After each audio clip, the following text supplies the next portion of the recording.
Hello and welcome. May the 5th and the sun is shining. Yes, we finally got some warmth and the rain has stopped.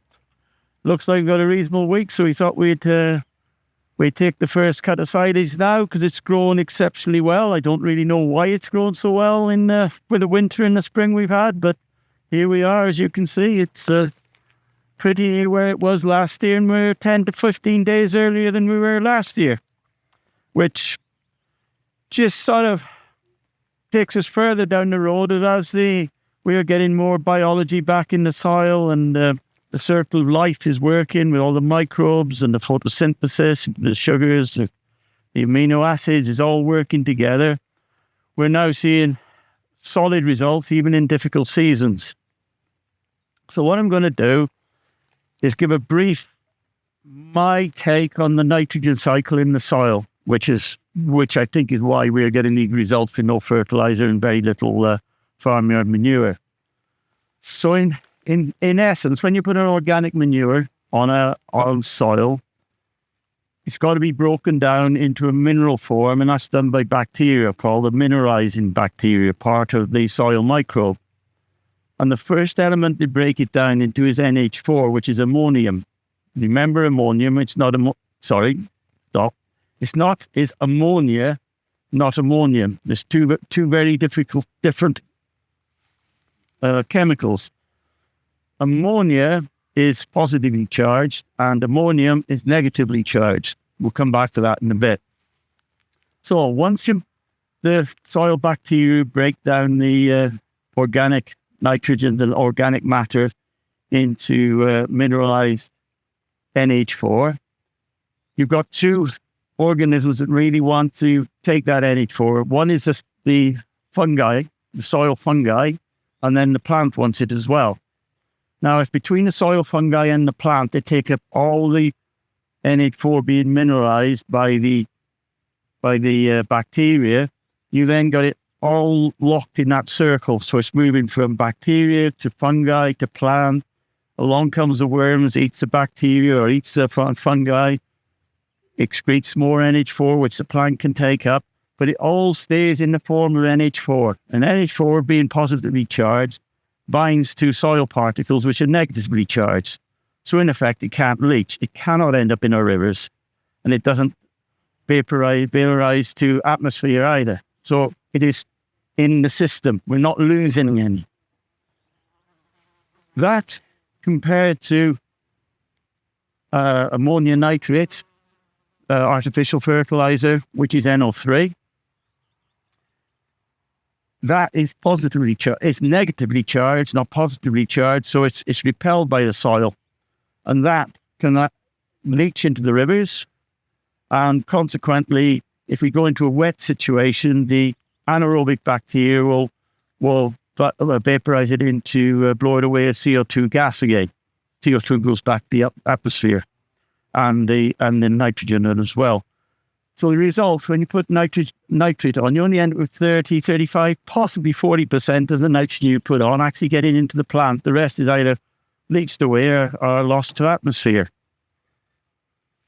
We've just been through a winter now where it's been really, really, really wet. And I think probably a lot of you would notice how insipidly yellow and bad the fields have been looking in the spring up until now. Just now, with the application of the artificial nitrogen, you're suddenly getting some green back into the ground. However, we're about 5-6 weeks behind this, 4 or 5 weeks. It's crazy, and I've done nothing. The last time it was in the field was in October the 10th. We put the manure on. So by doing nothing, we've been through a really bad winter, held all our nitrogen within the plants and the microbes and the fungi. And now we arrive at this, 2nd of May, 5th of May, which is unheard of for us. We've never cut before the 20th of May in the past, ever, in my whole lifetime, even when we were using artificial fertilizers. So it's just reinforcing that if you get the soil biology right, Mother Nature will take care of all the plant's needs. It'll get all the nitrogen it needs. It'll get all the phosphates, the potash, all the trace element minerals, But to access all those, the plants need to be working in symbiosis with the fungi and the bacteria. And you've got to have both. If you haven't got the fungi, the bacteria will mineralize it to NH4, the plant will take some up, and then you've got a lot left. And then you've got other soil microbes called the nitrification microbes that will feed on that NH4 and turn it into NO3. And again, down the drain or up into the air. In a way, that's nature's sewer. That's the way of making sure the soil does not get overloaded with nitrogen. And what we've been doing in the past with artificial fertilizers, principally, is we've been working in the sewer of the soil. We're like one step away from it being discharged from the soil, and then trying to get the plants to take it on the way through. Now, another interesting thing is, when ground gets waterlogged through compaction layers, under a compaction layer, or with heavy rain as we've had, it'll breed anaerobic nitrificating bacteria. And they will absolutely take the nitrogen and send it straight up into the atmosphere. So that is a very interesting thing, I thought. And then I got to thinking, well, hang on a minute. What's the other things we tend to use a lot on agricultural land? Well, it's slurry. Well, that's anaerobic, surely, because obviously it's in water, so it can't be aerated, so it's going to be anaerobic. And the other one that's become a lot more of late is digested. Again, anaerobic. Now, don't get me wrong, but I'm thinking to myself, how can it be a good thing to be putting anaerobic bacteria in massive amounts on our land when anaerobic bacteria directly compete against the aerobic bacteria and the fungi? Well, we'll never get biology back in the soil by using those two elements unless we find a way to get rid of the anaerobic bacteria. I don't really know what the answer to that is, but hey, there we have it.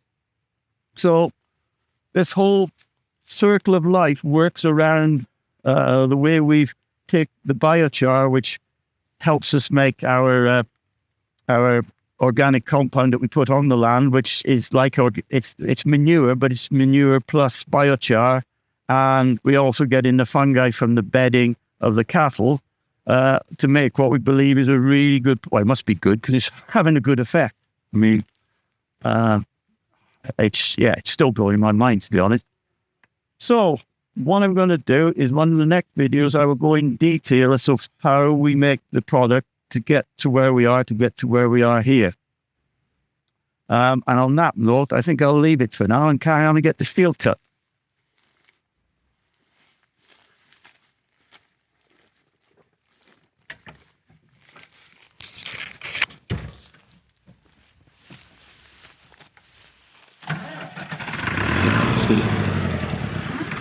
Good.